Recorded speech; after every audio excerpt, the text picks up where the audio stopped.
Hey, welcome to another video from Medical Gear Outfitters.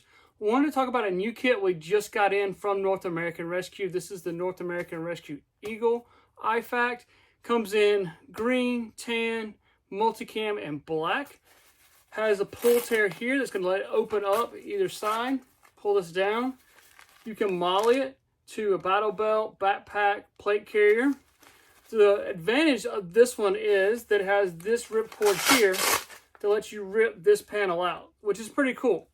So you have this panel that comes out. Inside of here, you have a Gen 7 cat tourniquet straight from North American Rescue, so it's legit, not a Chinese knockoff. Pair of gloves. These are large, I believe. Yes, large gloves. You have a 4-inch flat ETD here as well. The basic kit's going to come with compressed gauze. You can upgrade it to Celox Rapid or Combat Gauze. And then it has a hyphen chest seal dual pack.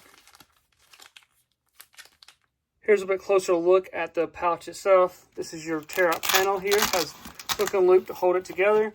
Elastic bands, stretchy to hold material in. You're not going to lose anything.